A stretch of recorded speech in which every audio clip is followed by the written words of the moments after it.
If you haven't heard about Anchor, it's the easiest way to make a podcast. Let me explain. It's free. There's creation tools that allow you to record and edit your podcast right from your phone or computer. Anchor will distribute your podcast for you so it can be heard in Spotify, Apple Podcasts, and many more. You can make money from your podcast with no minimum listenership. It's everything you need to make a podcast in one place.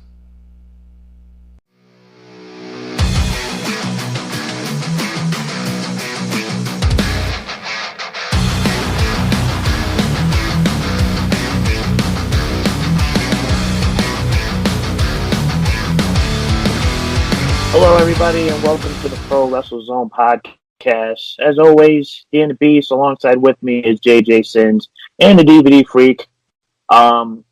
Somebody who is absent from our presence here is the Professor Rick Del Santo. But we are here live for another Sunday Retro Review, and this will be the first episode for the new year of 2021. So, guys, Happy New Year. Hopefully you guys enjoyed your holidays. But time to pick up where we left off.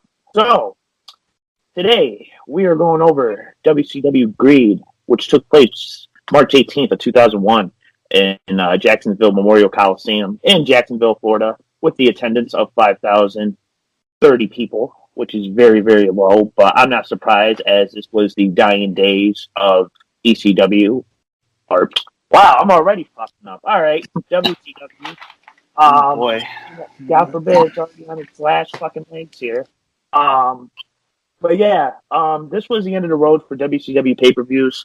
After some of the, highest of highs, all sorts of problems that brought things crashing down for WCW, but not only WCW, but 2 months prior, ECW had, unfortunately shut its doors, going into bankruptcy. Paul defecting to the WWF. But yeah, this wasn't a bad pay-per-view. It was still interesting to see, especially with the talent that they had acquired around that time and some of the guys who were towards the end of the road of their careers, some of them in particular, but we're going to get into that.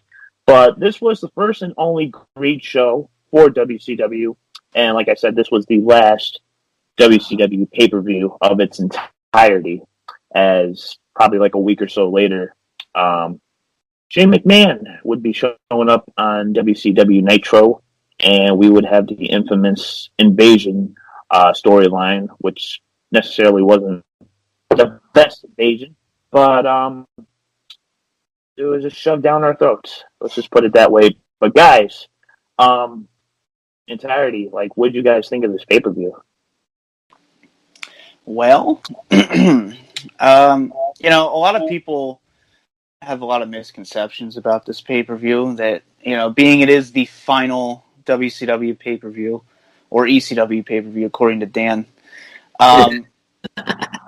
Yeah, you're going to have that expectation that it's just going to be a complete train wreck shit show. And, there were a lot of rumors going around at this time, because they weren't being picked up by Turner.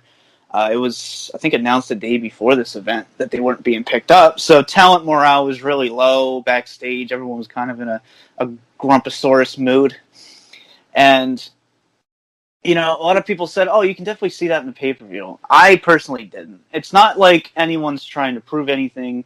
They're out there giving us the show of their lives. But it's definitely not. I don't think you can tell this is the last pay-per-view. It feels like, a semi-above average WCW pay-per-view, especially for 2000 and 2001. I think this is kind of more on the tolerable end, personally.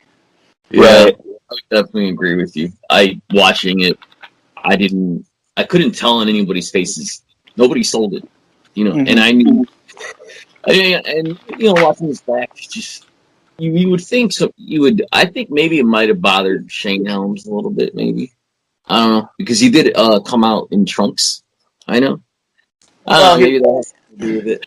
Yeah, he was trying to repackage himself. So it's like he got this good start here, and then it's just over. So it kind of sucks for him.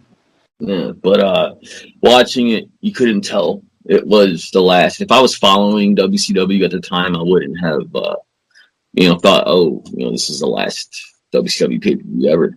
But I know, watching that final Nitro, that was, they didn't even announced it. It was, it was, I was expecting a lot worse, but there was a couple times I was dozing off, but it might have just been a little too late for me. But all in all, it wasn't that horrible.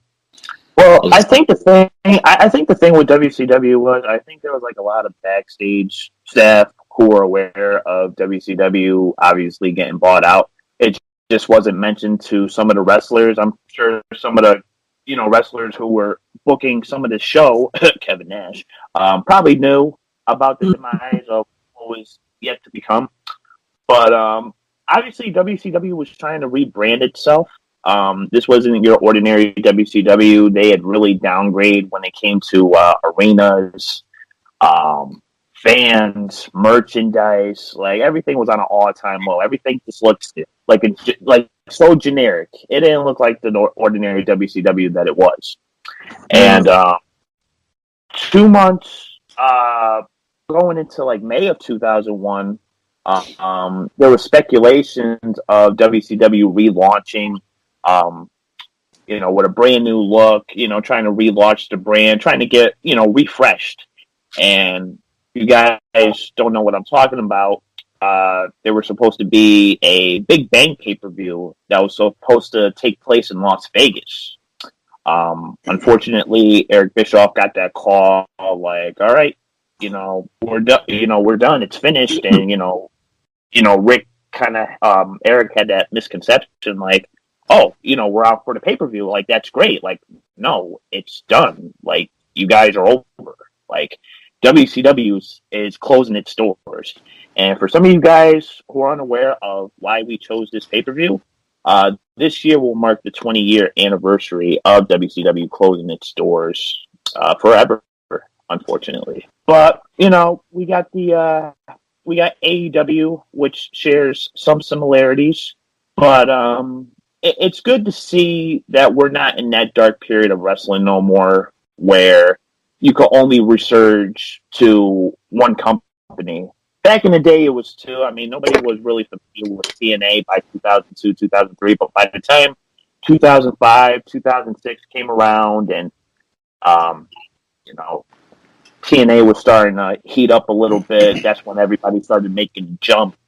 But nowadays, it's a lot more freelance. Everybody can go wherever they want to go.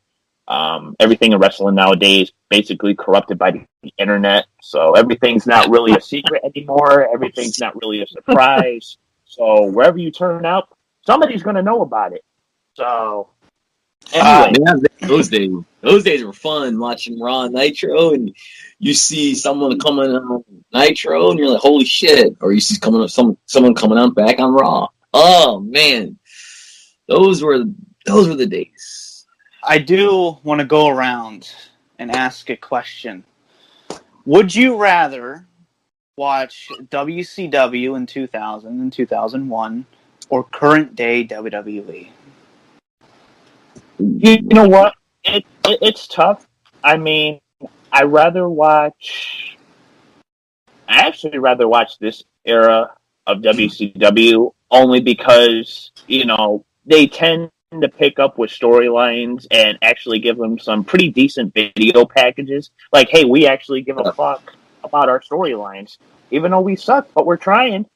I mean, it still wasn't the best at the time, but obviously they were trying to refresh the brand and they were starting to acquire a lot of young talents here. One of the guys going into this first match that we'll mention in a minute, Jason Jett. Another guy that they had acquired around this time in 2000, 2001 was AJ Styles. Now, AJ Styles was part of the tag team called, what was the name of that tag team? I'm sure you're...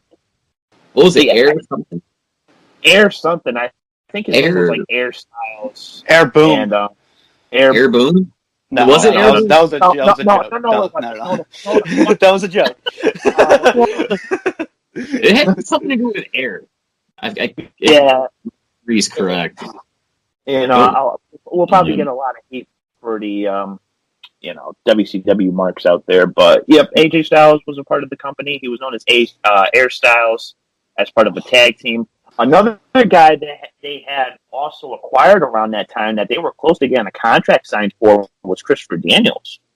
And by the time he had actually come around to signing with the company, I think there was only like a week left before WCW closed its doors. So that was pretty much useless in its entirety. But he would then go on to be Curry Man. Yeah. Talk about spice up your ass. But anyway, let's get into this first match here. This was a pretty good opening match, if I'd say so myself. This was billed as an unscheduled match, but we had Jason Jett taking on Kiwi. Now, for anybody who wasn't familiar with Jason Jett, he was known as Easy Money in ECW, and he was just with the company 2 months prior to ECW closing its doors. And apparently, he had debuted a few days earlier and already found himself in the pay-per-view, which is pretty impressive. Kiwi, yeah, I just don't know what to fucking say about this. I don't know. Okay, so I was watching this, okay? And I've never heard of this guy, somehow, ever. I see him walking down, I'm like, am I watching the right pay-per-view? Like, what is this? Like, it looked like a bad, like, homoerotic snuff film star. You might as well just put a pink helmet on him and call him Wee Wee. Like, this was...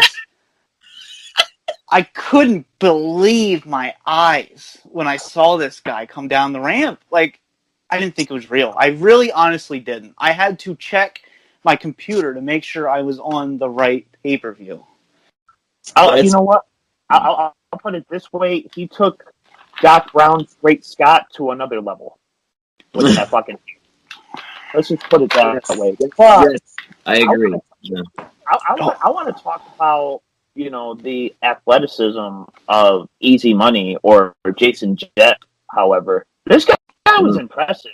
And I know after WCW was brought out, I think his contract was picked up, but he wasn't initially recruited to the main roster as he was sent to the developmental territory, which I believe it was still Memphis at the time.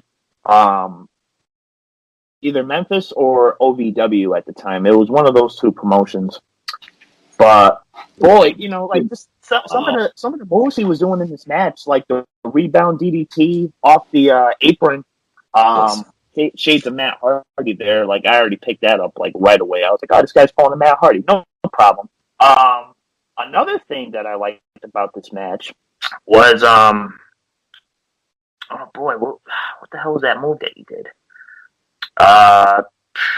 His finisher? Was it his thumb on his finisher?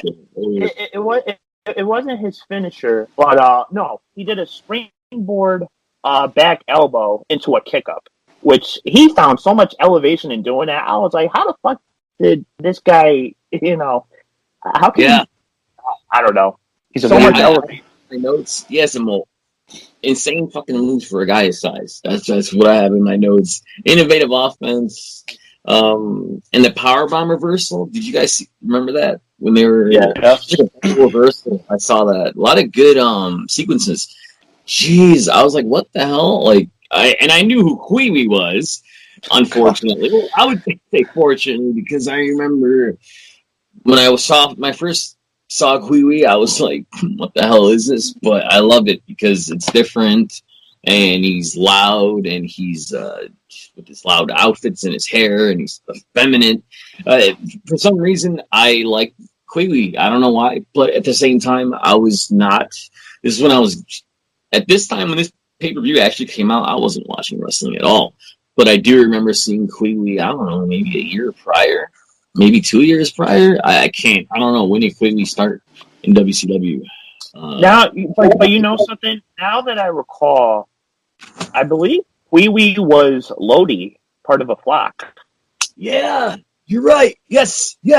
That's when. Okay, so yes. Okay, so and I was all over the flock in '97, I believe, is when Raven came in, or was it '98? 97. Yes, '97. Okay, and I remember when watching that Ravens last ECW match. It was against Terry Funk. All right, it was who he dropped the belt to, and then It was it was a triple threat. It was a triple threat match at Barely Legal. Terry Funk ended up winning the number one contenders match and facing Raven later on that night to win the championship. And I remember seeing Raven on WCW TV on Thunder, I believe is when he debuted on and being all over it. And then yes, you are right. Queeby was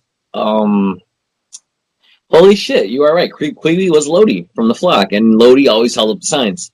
A lot of funny things about those signs if you listen to the Raven podcast.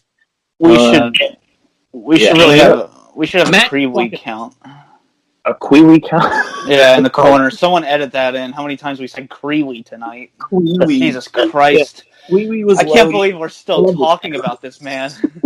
but you know, something that I did like about this match, I like how they lifted. You guys were talking, JJ, you were talking about ECW. I like the fact that they lifted the classic Easy Money, Kid Cash, Super Rana spot, even though it wasn't clean. But yes. I mean, it still prevailed. Jason Jett did score with the win with the X-Plex. Yeah. This match was almost 13 minutes, but they did get a lot of time and did well with it. So I would consider this a pretty good opening match for WCW. Probably one of the best opening matches for WCW as far as I recall. I mean, I tend to go back once in a while and go to old Nitro episodes, Thunder episodes, some old school pay-per-views. But when it comes to the modern wrestling at that time for WCW, especially during its down period for 2001, that was a good match. And I like how the crowd was very invested and they showed off some of their great offense. Jet seemed like a miscast as a face, though. I really don't know what the hell was up with those tights. I mean, everybody's tights in this match were like, but it was 2000. It was the millennium start of it, the beginning of it. It's better than Ray's furry pants later on. That's actually going to be the next match. This kind of baffles me. As much as WCW was fully aware of knowing it's going to shut down within like a week or so, they had a WCW Cruiserweight Tag Team Tournament Finals match to determine who would become the first ever WCW Cruiserweight Tag Team Champions. We had Billy Kidman and Rey Mysterio Jr. with the furry pants versus Prime Time, Elix Skipper, and Kid Romeo, which, first of all, I never heard of Kid Romeo. Elix Skipper, I was always familiar with. Obviously, Elix Skipper is very synonymous. What's that word? Synonymous. Yes, I was going to say anonymous for some reason. Synonymous for the top rope, the top cage spot with AMW. So I saw that happen. Like I said, it baffles me that they would introduce these belts at such a low point in WCW's lifespan. So, what was the point of even bringing up these belts? Denial. Honestly, like probably that. Yeah, denial. I mean, well, here's the other thing. How long was this tournament going on before this? That's a good question. Because they might not have known, and they're not gonna just stop a tournament. So they're like, well, we might as well just ride it out, see what happens. For some reason, if we get picked up by someone else, we can continue these titles. And I'm not a big fan of tag belts for divisions, but this was a good match, and it could have been a really good idea long term to have cruiserweight tag team belts because they had the best cruiserweight division. Yeah. And you really got to think about it too. WCW really started to acquire cruiserweights by 95, 96. Obviously, the first inquirers were guys like Dean Malenko, Eddie Guerrero, Chris Benoit, and then it just expanded. And then it just expanded over a course of time as Eric was picking up guys from ECW like Psychosis, Rey Mysterio, Juventud Guerrera, and then it basically. This is where wrestling went. This tag match, you watch this tag match, I look at it as that's, where wrestling is. Look where we're at now with the matches that we watch, the matches that are on Raw and everything. Like, that was the future right here. It was like a precursor to what we were going to see. Exactly. Yeah. And you know what? These teams did come out with a lot of idea of stealing the show with tons of high spots. But yeah, you know what? I really enjoyed this match. Romeo ended up catching Rey Mysterio's moonsault, hitting him with the last kiss finisher to become the first tag team champions. Now, this one I was surprised at because I was expecting Mysterio and Kidman to pick up the win here, but for Skipper and Romeo, what was very weird at the time, Skipper was part of the tag team, WCW's version of Team Canada. And then you had a guy, Kid Romeo, who I'm not really familiar with at the time, but I tell you what, when it comes to this match, this was probably the last great WCW match. It was spotty, but a ton of fun. It's the kind of match that feels like a blueprint for a lot of indie tag teams today.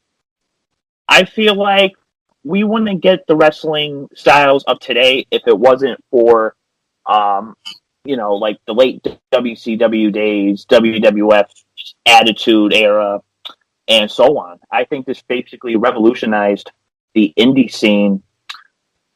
Within a year, within a year, we would get Ring of Honor, we would get TNA Wrestling, and the rest is pretty much history. We would unfortunately go through that dark phase of history when it comes to wrestling promotions, as there wasn't a lot of territories to go to by this point after WCW closed. But yeah, this was great stuff, and I didn't really like. It was kind of awkward after the match. They were kind of doing this awkward dance party of sorts, and I think they were just trying too hard, oh yeah, let's just dance, knowing this is the end, Yeah, I didn't get that either, but I totally dug Kid Romeo's arrogance. It was believable. Watching Kid Romeo on the screen, I hated him. I legit did not like the guy. I never even seen this match before. Watching it, I'm like, oh man, guy's a fucking douchebag. But he was a heel. That's what he's supposed to do. The arrogance was believable, and the sequences were fun. Like you said, very, very spotty. But not a pretty good, not a bad match. What was it? Kidman Kazi? Kidman, when Kidman hit that off he did it. It was a shooting star, but it wasn't on the turnbuckle. He did it off the rope. Yeah, I don't know if any of you's caught that. He did that. He did. That was one of his signatures. All right, a few. Oh, go ahead. Oh no, please go.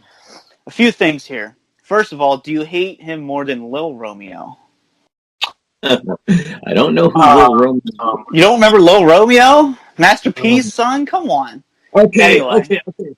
Yes, I do hate Kid Romeo more than Lil. I don't. Okay, no. You know what? Let's put it this way. Do you like this Romeo, or do you like Romeo from the Heartthrobs tag team of Romeo and Antonio? Oh boy! If anybody remembers that. Heartthrobs. Why does the Heartthrobs sound familiar? No, don't know what you're talking about. Okay. So that's that discussion. I love Romeo and Juliet. It's a great play, right? I love that. It is. But yeah. Oh, I'm talking about the play. I'm not talking about the fucking shit films we got. Pretty good. All right, but I think, I don't know where I read this. It might have been his book, but Rey Mysterio said that his favorite person he ever teamed with was Billy Kidman. And we would see them team later on in the E. I think in like, what was it, like 2003 or 4 or something like that. Yeah. They would team together, like Vengeance. They had a match or something. Really? So I always thought they had good chemistry. And it's surprising, like, he wouldn't say, like, oh, Eddie or, you know, someone else. Like, he legit said that was his favorite person he ever teamed with. He said they had great chemistry, which I do agree with.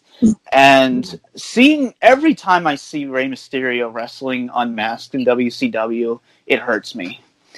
I don't want to turn this into a rant video, but the way he was unmasked still bothers me to this day. It was just such shit. And, like, watching this match, I couldn't help but just get pissed off. Like, he should not be unmasked. And it's just, like, the disrespectful way Eric wanted it done. And, you know, it's just, it leaves a bad taste in your mouth. I guess that's the way to put it. What the mask means to you in Lucha Libre. Yeah, and it's yeah. And yeah, obviously he never took it off since wrestling, but it's still there. Like, that still exists. Like, so it just sucks. Now, you know, it kind of questions me, like, how it led to him regaining the mask in WWE, because obviously when you lose your mask, that's more of like a lucha tradition. Like, once you lose your mask, like, you know, you have to be unmasked for the rest of your career. You can never be masked again. Obviously, it's different. We're in the States. It's different. But in WWF, they were smarter. But obviously WWE, obviously it was investment. It was a way to draw money. It was a way to get, you know, the people going. And the way, you know, Mysterio was always color coordinated, you know, that was a money draw. Everybody wanted to see like a modern day superhero in WWE, and that was Rey Mysterio at that time. So. Well, Vince likes to create his own continuity anyway, so in his mind it never happened. Honestly, like, that's... Yeah. He's like, oh, who's going to remember that? That was so many odd years ago. So, you know. Yeah, and he's just got a point. Like, or Ray losing his mask, and I hated it. But I also do forget for a little bit. He lost his mask in WCW. Yeah, I did like the devil horns. I did like that. Yeah, that was kind of cool. Yeah, looking back at it. Devil horns. Yeah. All right, guys. Going into the next match here. You know, shake my head. Bam Bam Bigelow taking on Sean Stasiak. Wait for space, if you ask me. Yeah.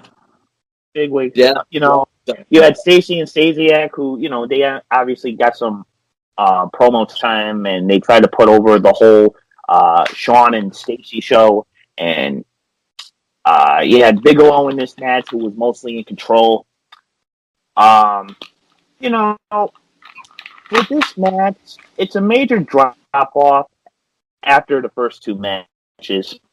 And, you know, Stasiak, to me, you know, I always thought, you know, he sucked. He was a low ball. Like, what was the point of him?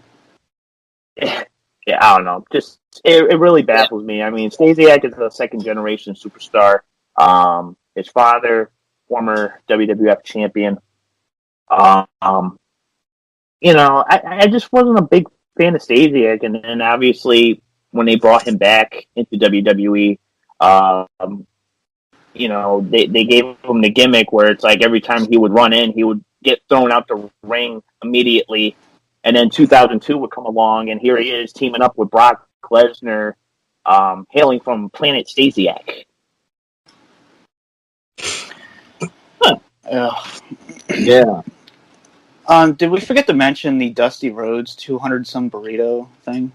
Oh yeah. Did we skip that? That needs to be mentioned. That is the greatest thing I've ever seen. We did skip. Actually, no. That's actually going to be a little bit later on. Okay. But yeah, you know, I thought this match was, you know, a major drop off after the first two matches. And I think Bigelow was beyond caring by this point. I mean, it was a boring match. with cheap, overused tricks. Bigelow at this time, I think he was really starting to wind down. I know he was going through some financial issues by this point, drug use. He definitely wasn't in the best of shape. So for WWE not to pick him up after WCW closed down, I kind of look at that as a positive. But I definitely wouldn't mind seeing. I wouldn't have mind seeing one more run with Bam Bam in WWF, but in the hardcore division. Well, I think they could have at least found something for him to do. He doesn't have to be in the ring. Put him on payroll. Take care of him. Thank you. Like, I know Vince doesn't do that now, but there's so many guys. I just wish that just put them on payroll, for fuck's sake. They put their bodies in the ring. They left so much of it in there. And Bam Bam Bigelow, I think, is a very unfortunate case. I really wish something just to leave a bigger legacy in WWE's name, at least. Of course, the thing he's known for the most is WrestleMania 11. That's sad. Yeah. So it's just like I just wish they would have put out a DVD for him at least, or thrown him in the Vince's Hall of Fame. So yeah, it sucks seeing Bam Bam Bigelow in this shape and just knowing it would just go downhill from there. Yeah, definitely agree.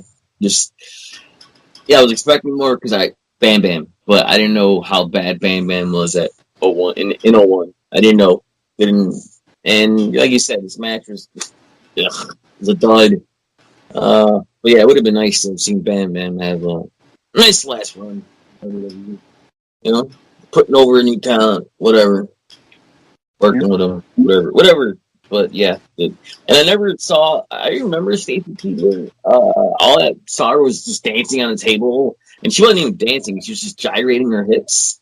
She had no rhythm at all, and I never saw her with a microphone talk.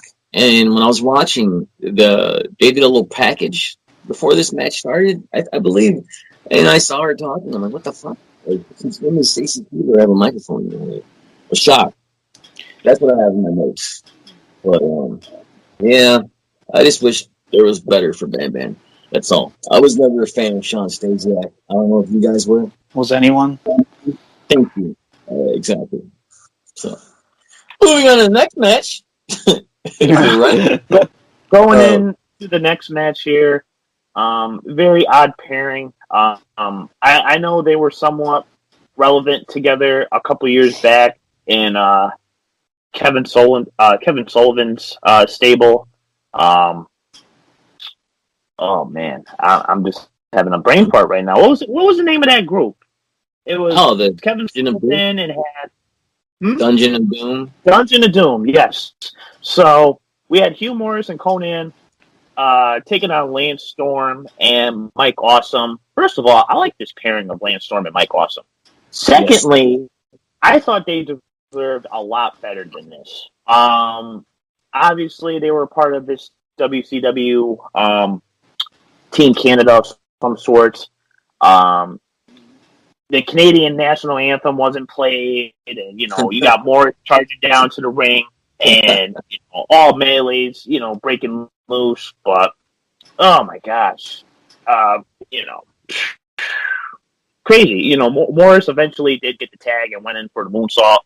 That didn't really go so well. He was cut off and beaten by an awesome bomb. This match was a little bit over 10 minutes. It was a bit long, decent enough. Storm and Awesome were a little bit of a good, solid team. I mean, they did have a brief tag team run in WWF as well during the Invasion storyline. I believe they tag teamed with each other during the Invasion pay-per-view, if I'm not mistaken. Other than that, I thought these guys deserved a lot better. I think after ECW closed, I think WWF should have, picked them up right away, like immediately. There's nothing more that I could say about Mike Awesome that I haven't said before. He is one of my favorite ECW guys, probably like number 2, behind Sandman, of course. And I feel like this match was like supposed to be 6 minutes, and it was already paced to be that way. So they're like, "Oh, let's just add 4 minutes on, just randomly." Like, it just felt like it was, like you said, it was long, but it wasn't paced to be long. If that makes sense. Yeah, makes sense to me. Yeah, I get what you're saying. But man, damn, Mike Awesome looked great. Looked just in great shape. Like you said, I agree with you, Freak. I love Mike Awesome. And that Awesome bomb at the end looked sick as fuck. That looked like it hurt. I felt that. But like you said, it should have been shorter. But I liked it for what it was. I mean, seeing Lance Storm and Mike Awesome, I never knew they tag teams. When I saw that was going on, I was like, holy shit. And, to think that, WCW didn't capitalize on having Mike Awesome pushed as, like, a main event superstar. Now, here's a guy who basically transitioned from ECW to WCW while he was still ECW champion at that time. He had to drop the belt to a WWE guy, former ECW employee Taz, in the ECW arena. That was, pretty much self-explanatory itself. But do you think WCW should have capitalized off of that storyline and make Mike Awesome, a main eventer by that point instead of giving him the whole 70s gimmick? He was known as like the 70s guy, Mike Awesome. Yeah. I believe he had like another moniker under his name, but then after that he ended up joining forces with Lance Storm and being part of this WCW version of Team Canada, along with like Elix Skipper. I believe Jim Duggan was also part of the group as well, because I think it was at a point Jim Duggan had just clean shaved, so that was a little bit awkward in itself. Yeah, what do you guys think of Mike Awesome? Like, do you think WCW really should have capitalized on him being pushed to the main event? Yeah, completely. That's what I expected. It's so overlooked, that moment where he came as champion. Like, why does no one talk about that? I remember that, and I expected Mike Awesome to be in the main event scene. I wasn't always watching Nitro at this time, but I was aware enough, like, wait a minute, he was ECW champion, now he's on WCW television. I expected Mike Awesome to be at least to contend for the WCW heavyweight title, and that just never happened. He was given. Here's my second question. Obviously, Mike Awesome would go ahead and jump to the WWE. He was only there for about a year before getting injured and then being released by 2002. When he came back for One Night Stand in 2005, do you think that could have been Mike Awesome's second opportunity in WWE, and WWE practically realizing, like, hey, we dropped the ball on this guy, like, let's pick him up again? Well, here's the thing. He had a lot of demons at that time. He wasn't in the greatest shape in the world.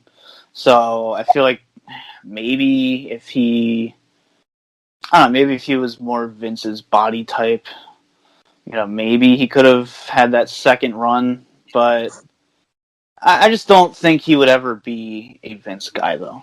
I just, no matter what, I just don't see him fitting in with the WWE roster, and that's a compliment to him. It just doesn't make sense to me. I just don't think he would have fit in. And unfortunately, Mike Awesome is no longer with us, as he did pass away in February of 2007. After being found in, I believe he was in Stevie Richards' home. He unfortunately hung himself. Very sad story. Unfortunate circumstance. I'm hoping High Spots, if you guys can hear me, if you guys can make a Mike Awesome documentary, that'd be really nice. So, yeah. I'd like to see that. But fans out there. Going into several backstage segments, they just ran these back to back. But start off with Dusty Rhodes eating burritos. I love how, like, He's like, oh, these are 200 some burritos, and there's just like a little plate of burritos. Like it's nowhere near fucking 200. It's like 12. And then Dustin's in the corner, like about to throw up at the thought of it. Like they're just fucking burritos. Relax. I'm like, ooh, burritos. Give me. Why is he grossed out by them? Yeah, let's just shit on them together. And I heard Dusty was like, ooh, I'm gonna fill it in my saddlebags later. Did any of you guys hear that? Yeah. Oh my god. They could have just done like a father-son rusty trombone in the middle of the ring or something. Jesus. Oh shit! A lot of cuts to backstage. That's how they were doing things in WCW. I don't. Whatever floats your boat. And I noticed a lot of crotch shots in this show as well. What happened to the rules? Were there not rules in WCW at this time? They didn't give a shit anymore. They didn't. It was over. I don't know if you recall, JJ, but like if you ever watched Halloween Havoc '98 in its entirety, there's several matches where a lot of low blows, cheap shots, and it's like referees don't even call anything. I've watched. I remember. Well, Halloween Havoc '98. What was that? Hulk versus Sting. That was a Warrior and Hogan, and then you had DDP and Goldberg that never aired. Yeah, good. Yeah, I watched that as it happened. I was about 14. I don't remember that. Like them. Yeah, I don't remember that shit. I probably didn't pay attention because I was so young. Hey, you want to castrate somebody in the middle of the ring? Go ahead. All bets are off. But if you hit a referee, that's a no-go right there. You don't want to piss Nick Patrick off. But that's anyway, scary motherfucker right there. Hey, he was the official NWO referee, so I definitely want to fuck with him. Going into the Cruiserweight Championship match, Chavo Guerrero Jr. taking on Shane Helms. And kind of cool having Helms coming out, having his entrance with his own cheerleaders. Kind of cool. I think that's where the whole Sugar nickname probably came to transpire. I enjoyed this. I think they told a good story, and that felt different from a lot of Cruiserweight matches. Helms was getting taught a lesson at times, but he persevered, and Chavo made a key mistake, and the title changed hands. And I enjoyed Shane Helms. I've always enjoyed Shane Helms as a cruiserweight. I think he was probably one of my favorite cruiserweights of all time back in 2006. Longest reigning cruiserweight champion, I believe, at that time. But yeah, and then once the Vertebreaker. That's a deadly move. I don't see that move performed as much often nowadays. I've seen it from Helms. I used to see it from Homicide back in like ROH, TNA. Nowadays, you really don't see that move, prevail a lot nowadays. It's a good thing. Yeah, that's a very move. And that segues us into our sponsor, RF Video, the Shane Helms official shoot interview, sent to me by none other than Dan the Beast. What are you doing? Watch the shoot interview. Yeah. But, I've always appreciated Shane Helms from an underdog level. By the time he got picked up by WWE, he didn't start off as the Hurricane at first. I remember a SmackDown episode when WCW was taking over SmackDown. When WCW used to do the 1 hours, they used to split the times. WWF would have 1 hour, and then WCW had the other hour, and then you would go to Scott Hudson, fucking Arn Anderson on commentary, which was very awkward, because I don't really think Arn Anderson was made for commentary. I think he was just made for this, giving spine busters out of nowhere whenever he had the opportunity, at most. I believe he only made like a couple appearances as Sugar Shane Helms in WWE before they did the whole invasion storyline, and it was something with Stone Cold involved, and Stone Cold basically just gave him like the cape, the mask. I think it was a segment backstage where he was like, "Oh, is that a Green Lantern tattoo?" And he was like, "Oh yeah." He was like, "Oh, you're a superhero." And basically that's where the whole Hurricane persona came to be. So. Yeah, Made him a lot of money. I love Helms. I prefer his cruiserweight title run in WWE, which was like 2005 and 6. He held for like a year, something like that. Yeah, it was during Royal Rumble 2006. SmackDown had a cruiserweight, kind of like an invitational match, but it involved guys who were already cruiserweight champions at that time. But Gregory Helms was the only guy from Raw, so he basically just made his way into this match. So, and ended up winning and transitioning over to the SmackDown brand, and which, like I said, he was the longest reigning SmackDown cruiserweight champion from Royal Rumble up until whenever the hell he lost it in 2007. Oh God, you know what? Now that I recall, wasn't the last cruiserweight champion Hornswoggle? Yeah, he beat Chavo at Great American Bash 2007, and then they just kind of dissolved the title after that. Okay. All right. So, getting into another backstage segment here. Ric Flair, he bragged about being in better shape than Dusty Rhodes. Well, you could definitely tell after the burrito segment. Yeah, no shit. Oh, yeah.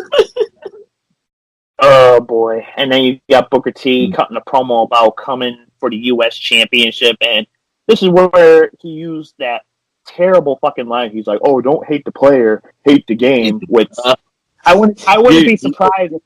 You know what? I wouldn't be surprised if that was a shot to WWF at that time.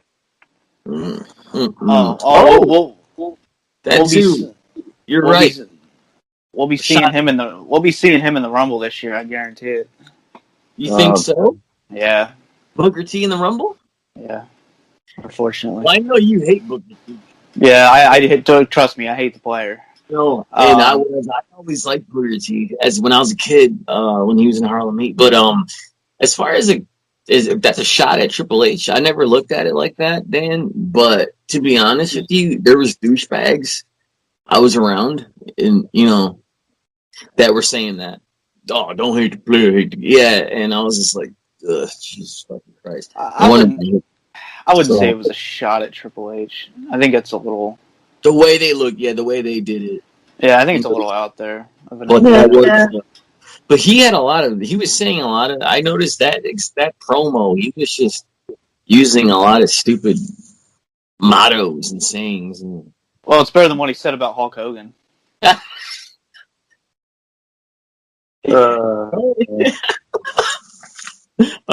love you for that. He called him a nice guy. Yes, he did. The next match, are we on in the next match? Was it totally buff with Chuck Palumbo and Sean O'Hare? Honestly, I wouldn't even call this match a fucking contest. It wasn't. Yeah, it was a fucking squash. But the reason why it was a squash is because Buff and Lex threw a temper tantrum backstage. Yeah, that is true. From the Nitro book, a little research. And did you notice how they're just laying in the ring for the longest time? And he's selling his neck. Like, it's just... That's a bunch of babies. That's shitty, because I was watching this when my first... I watched this pretty... when you told me, like, hey, we're gonna cover this, I watched it right away. Then I did more research, and yeah, dude, like I didn't even realize that they were basically shitting on the Chuck Palumbo and Sean O'Hare. I didn't know that. I'm thinking, oh my god, they're putting over the new guys. Fucking awesome! How cool is it? No. Then I was like, fucking assholes. It looked like Lex Luger needed a wheelchair at that point, but we're not going to get into that. But anyway, let's get into the next match here. We have the Cat, Ernest Miller taking on Chris Kanyon. He had spent weeks stalking Miss Jones, setting this up, who was managing the Cat at this point. Yeah, I don't know, this match just kept on going and going, kick after fucking kick, and then Canyon tried to use his cast as a weapon, trying to go with the old Bob Orton signature there. Pretty lackluster effort from Canyon, and way too much overbooking, I think, killed this. Yeah, this could have been the dark match.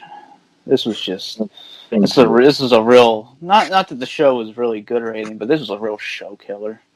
Yeah, and it's just like it was hard to pay attention. I was on my phone doing other shit. I just look over. I'm like, is it over yet? No, all right. And did anybody see that spot where Canyon tried to use like a lazy roll up with his feet, and it seemed like he won, but the referee waved it off? I didn't catch that. My gosh. I dozed off and tried watching. To me, I expected more because I was always a Canyon fan, even as Mortis. I was always a fan, and I was like, oh shit, this is stunk up the joint. Whatever.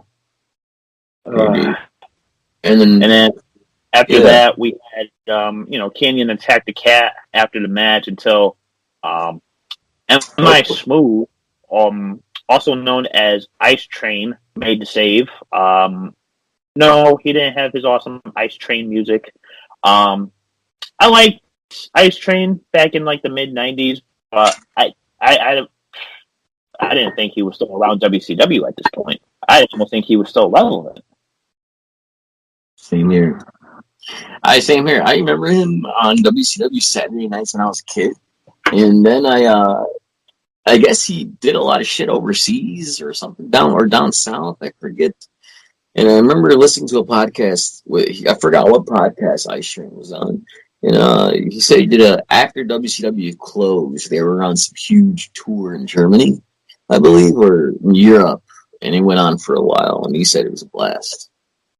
That's all I know about Ice Train. And, looking back at Ice Train, I remember him during the mid '90s. I remember him being managed by a very overweight Teddy Long.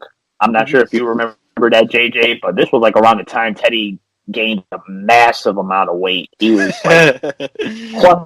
he was plus size. It was he was so big, and I think that's where it came to effect why he decided to do refereeing again. I think he tried to do be a senior official again, but this time for WWF just to manage his weight loss. I remember Ice Train during the mid '90s. I remember him teaming up with Scott Norton as Fire and Ice. Yep. Which was a pretty interesting tag team. I'm not gonna lie, I kind of like that combination. Obviously that didn't go well. Didn't really last long, unfortunately. Scott Norton was basically under contract where he was obligated to either wrestle for WCW and New Japan. Very successful in New Japan, Scott Norton was. Former IWGP heavyweight champion. Very underrated talent, in my understanding. I agree. I agree, and I totally remember Fire Nights watching their matches on WCW Saturday night. Oh, wow. And my father just being like, man, them motherfuckers are big. They can move. And I was thinking 9 or 10. And good times, man. Miss W. I'm watching WCW Saturday night tonight before I go to bed.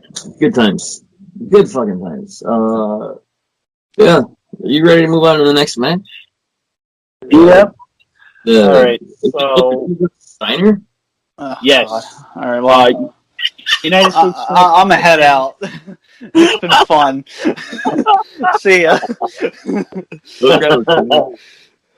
All right. So WCW United States Championship match. Rick Steiner, who is the champion, taking on Booker T. One thing from watching this, I wish early '90s Rick Steiner would have gotten this type of push that the late '90s, early 2000s Rick Steiner got. Because by the time this period came around for Rick, it was more reflected on his brother Scott. Obviously, Rick was more of the higher mid-card, lower tag team division. As Scott was basically transcending into the main event scene. He was world heavyweight champion during this period. Yeah, but here he is. He's all washed up and beyond caring. Lots of brawling going around in the ring. Lots of rest holds. You know, you got Booker T coming out with the "don't hate the player, hate the game" bullshit. And, you know, oh my God. You got ref bumps. You know, it's WCW 2000 all over again. You know, I think this was like around the time there was like two factions, like two divided factions. There was like the Millionaires Club, and then the new breed or something like that, or New Blood. I think this was before. I know, right at this time there was the Magnificent Seven. You know what?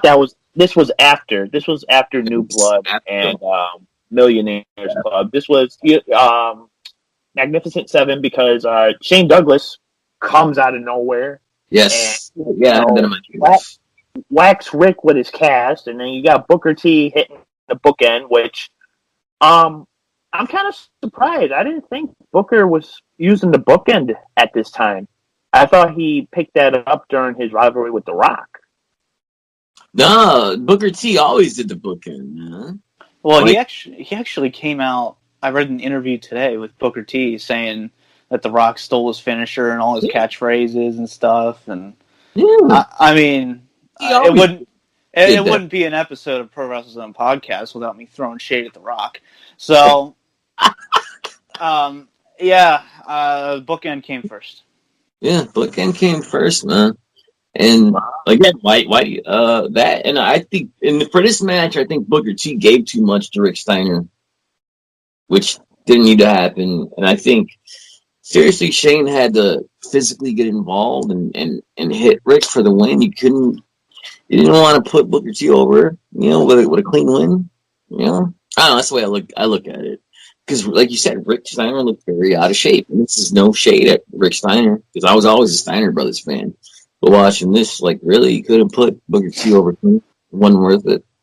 That's the way I look at it. But yeah. And, you know, I'm glad this match was relatively short for what it was. I mean, this was only about 7-8 minutes.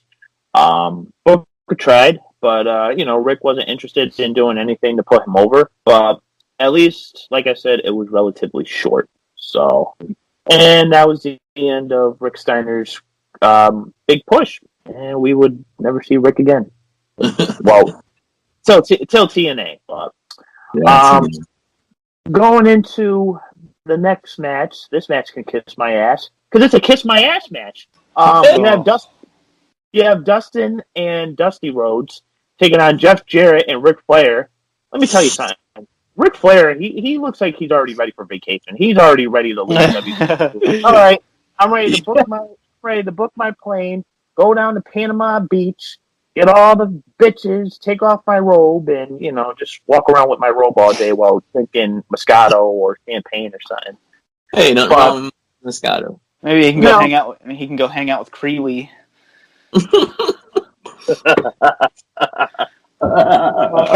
pull out your wee with Creeley. All right, is anybody keeping count? What number is that? Like 47. I don't know.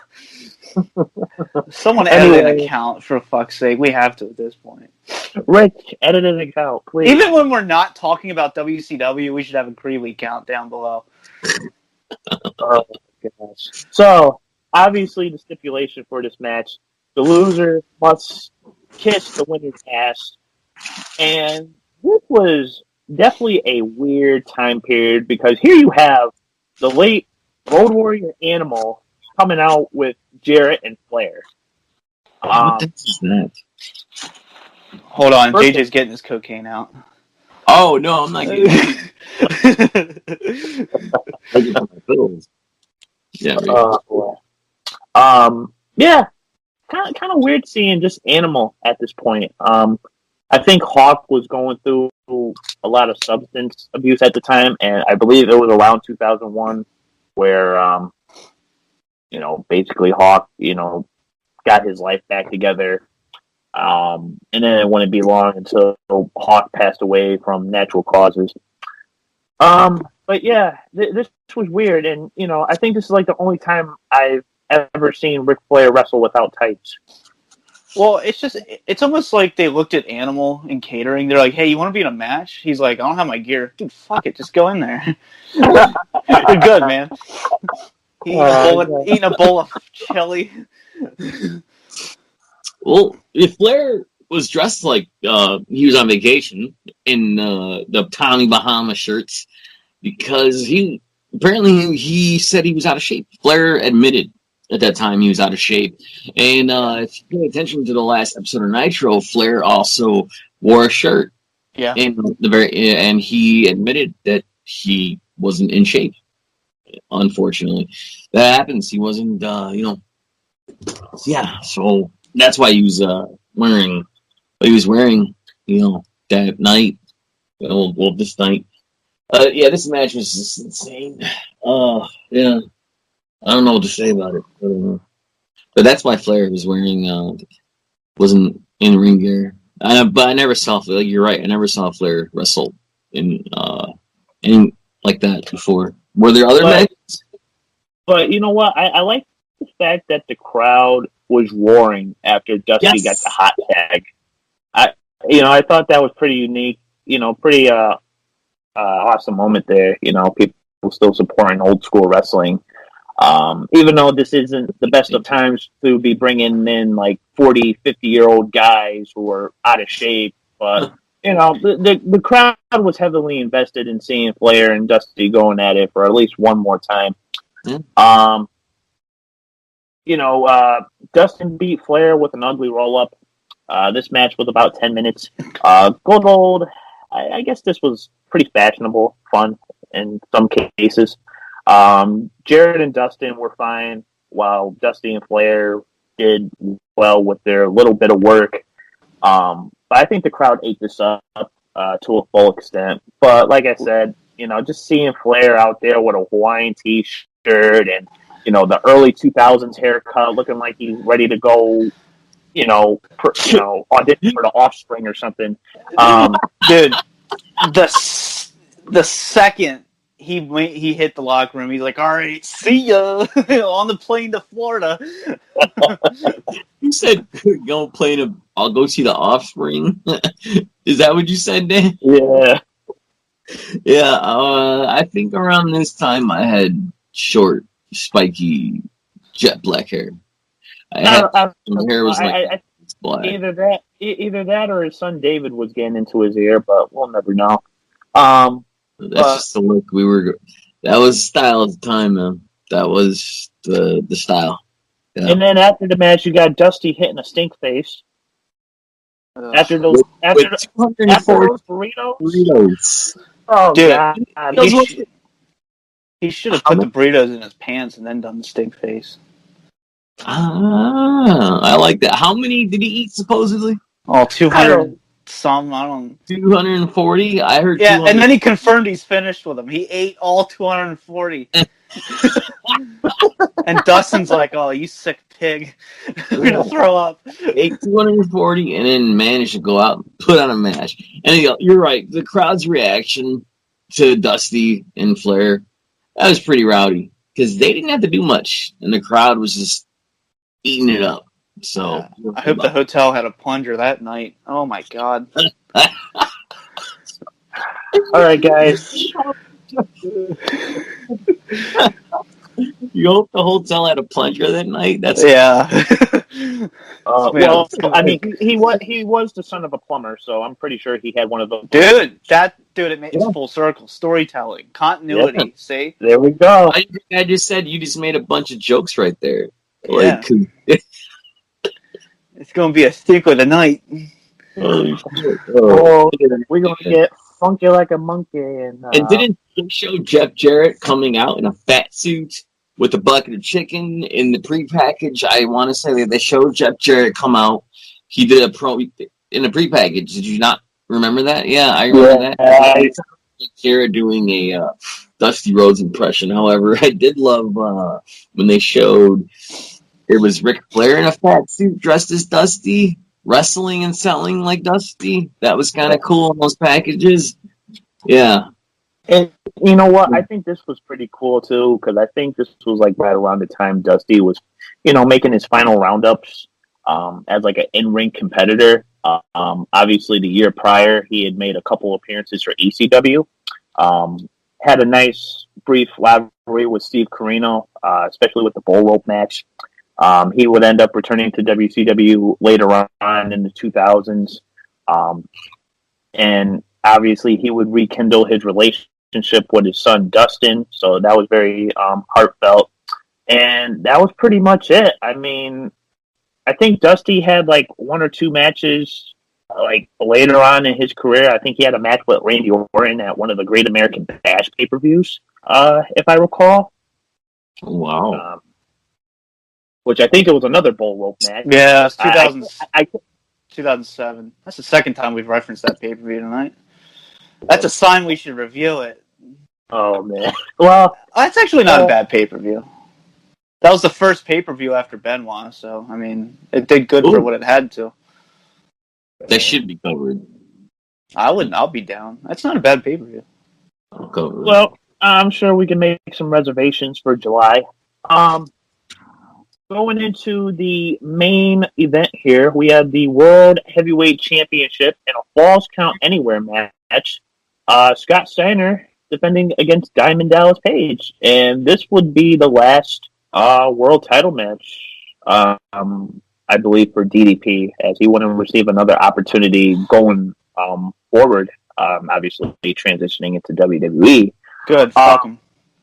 But I like how Scott Steiner finally brought a bit of stability to a title that was practically a joke in 2000.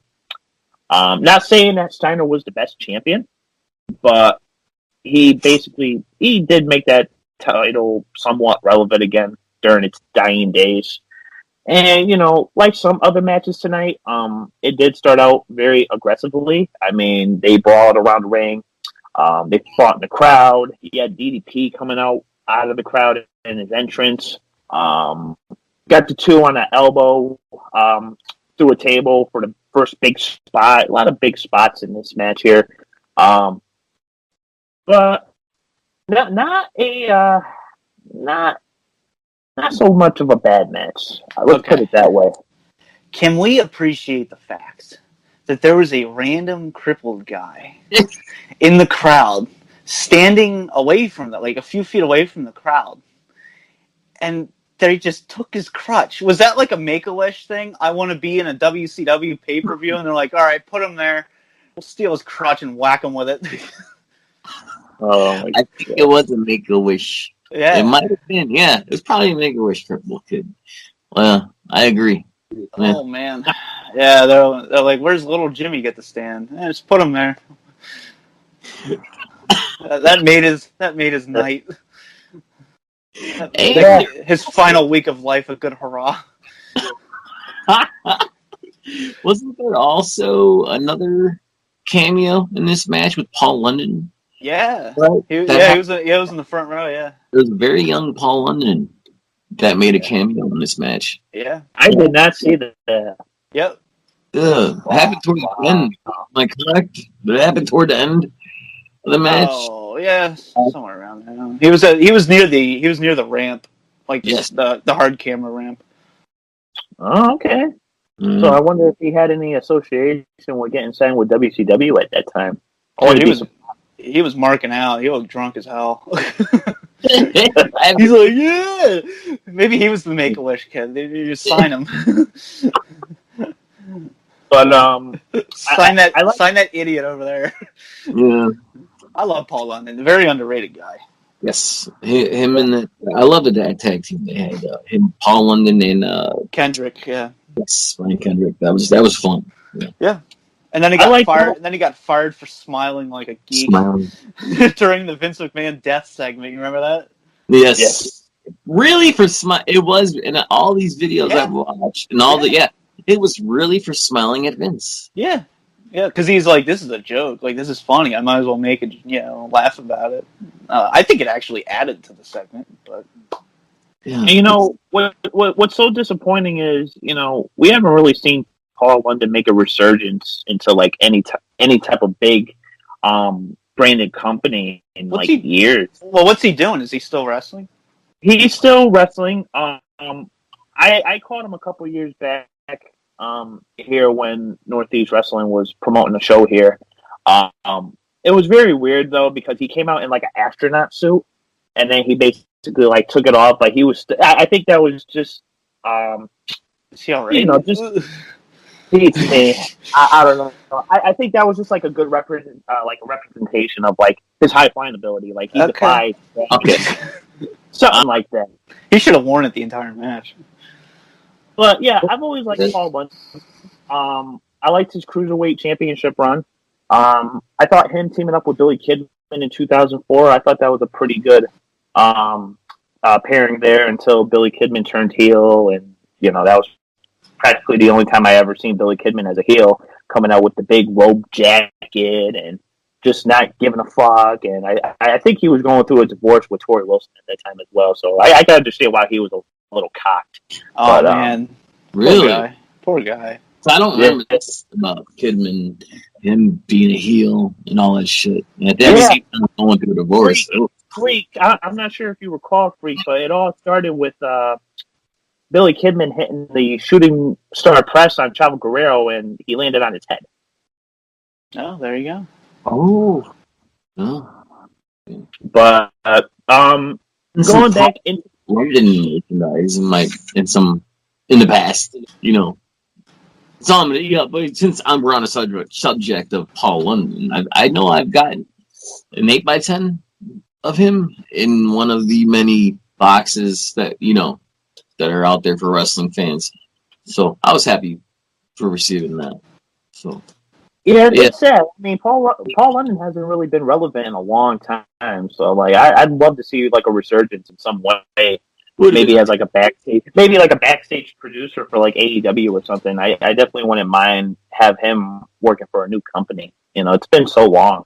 No. But I wonder if he could still go. Like, was he able to still go when you saw him in the ring? Was he still fucking amazing? He was still capable of putting on a pretty good match. I mean, obviously his body was winding down, but he was still capable of performing some high flying moves. Not as fast as he used to be, not as agile, but he can still keep up. Did he do a 450? Yes. Oh, right. That's impressive then. Yeah. Yeah. He can still do a 450. I think I recall him doing like a shooting star press as well. I think probably just paying homage to Kidman. Damn. There you go. Damn, dude, and the shit, that's impressive. I do recall him appearing for some events for Pro Wrestling Guerrilla as well. Other than that, I haven't heard of Paul London, or at least the name, in so long. That's just something that's just stuck out in my childhood. The name Paul London. You don't really hear it nowadays.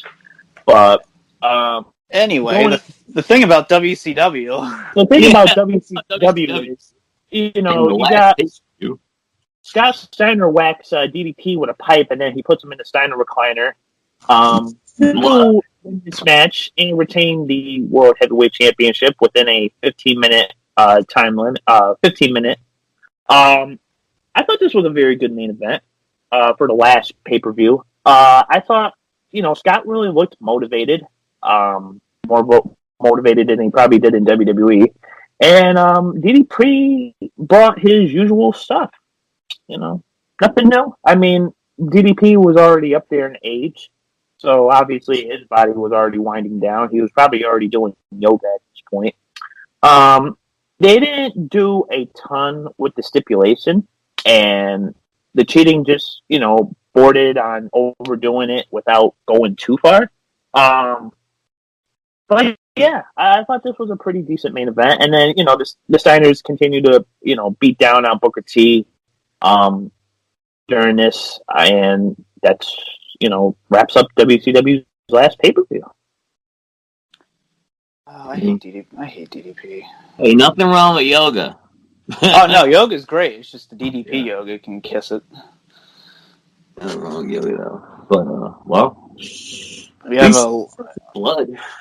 Oh, God, yeah, he botched that one. That was some Oh man, that was a lot of blood. But But you know what? Now that I recall, I think DDP started doing yoga after his neck injury on SmackDown. He took a superplex off the top from Hardcore Holly, and I think he landed on his neck wrong.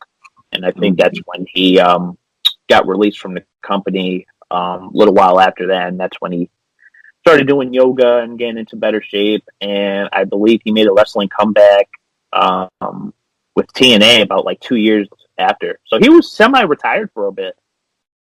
let's keep it that way. Yeah. I know, like, Jericho said, I didn't even catch that. I caught that son of a bitch.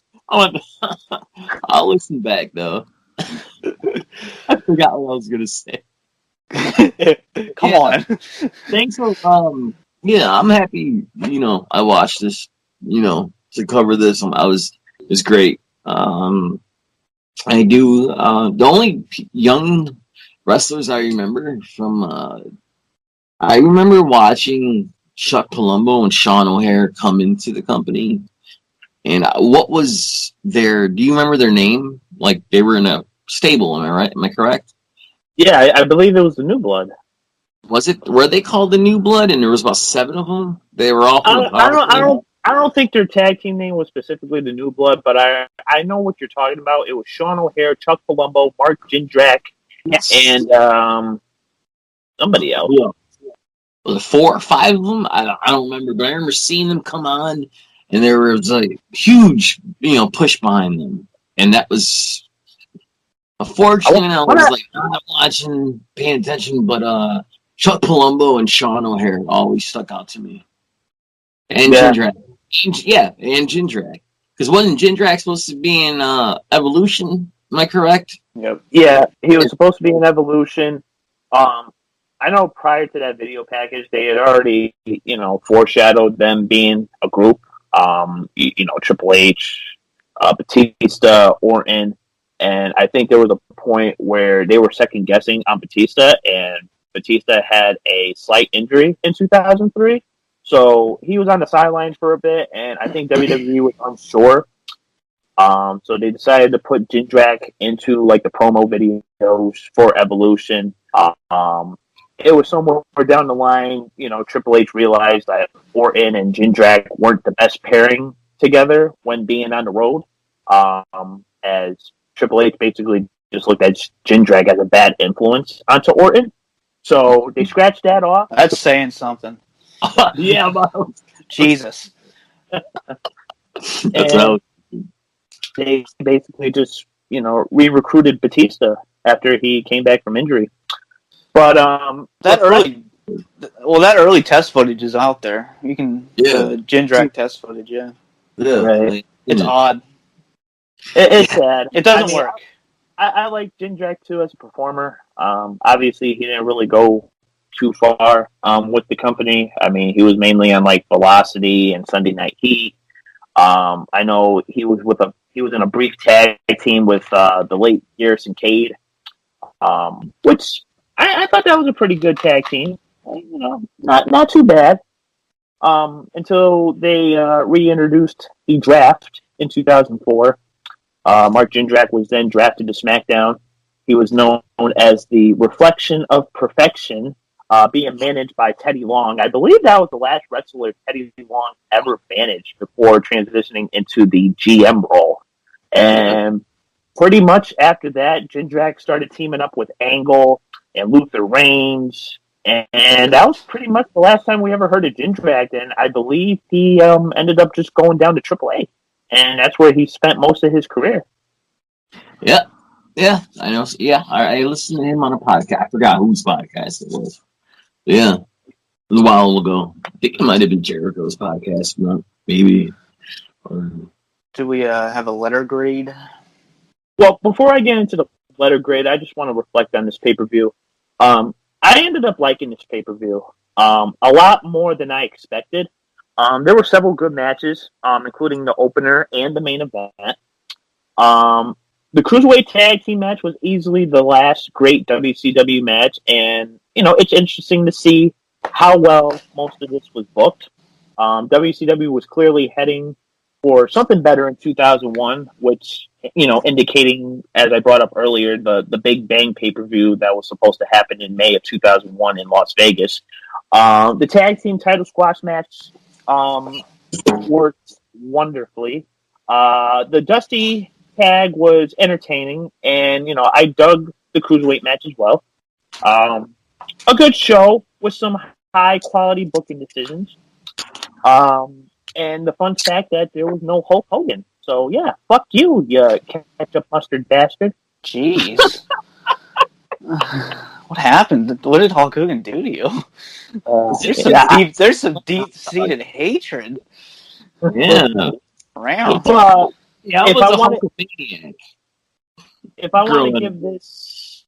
I want to give this a good letter grade, I'm going to give this an average C. Okay. I was gonna go B minus.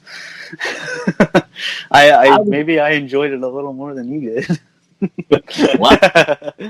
A lot more. The only thing that I didn't like about this pay-per-view was the back-to-back segments. Like, what was the point of seeing Dusty eating burritos in the back? Dude, literally no shits were given here, all right?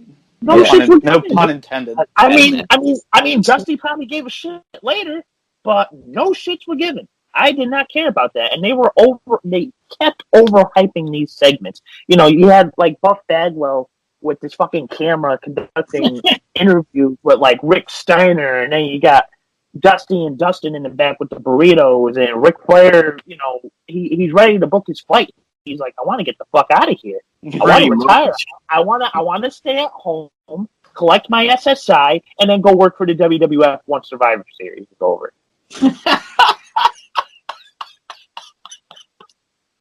Fair enough. Yeah, pretty much. I'll go with Dan and just give it a C. It's just like I said, I dozed off while watching this, but. Yeah, I'll just give it a C, just to be kind. And yeah, it's upsetting. It's WCW's last, pay-per-view. Well, it needed to be taken to the back and shot at this point. Yeah, you're right. It's like Mean Gene said. Dude, the dog was already dead. They're just shooting bullets into it for fun. Yeah, you're right. Yeah. Yep, pretty much. But anyway, guys, let's wrap this up. If you guys haven't caught the latest episode of the Pro Wrestle Zone podcast, Rick and Andy conducted an interview with ROH superstar Shane Taylor. Very exciting interview. Please go check that out. And look forward to us when it comes to future content. We are expected to do a lot of good things, a lot of bigger things here in the year 2021. So, social media. JJ, you want to start first? Sure. You can follow me on everything but Facebook at double J SINNZ. That's JJ Sims. Type in the DVD Freak and click it. I'm lazy. Fuck it. And of course, you guys can find me on all forms of social media, but you can find me especially on YouTube at DanTheBeast94. So be sure to hit that subscribe button. Especially if you're going to be watching my channel and you're not subscribed. JJ, write it down for me. Subscribe.